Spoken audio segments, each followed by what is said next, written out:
কেন আমরা দেখতে পাই অনেক ওয়াজ মাহফিলে যাদেরকে ডাকা হয়, অনেক অনেক টাকা দিয়ে ডাকা হয় তাদেরকে। লক্ষ্যটা কি?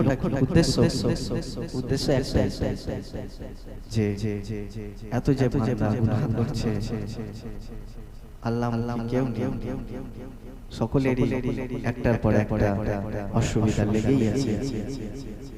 তো তিনাদের লক্ষ্যই হচ্ছে মানুষকে কিভাবে হেদায়েত হিদায়েত দেবে আল্লাহ, কিন্তু বলার দায়িত্ব আল্লাহ বলে, তোমরা শুধু বলো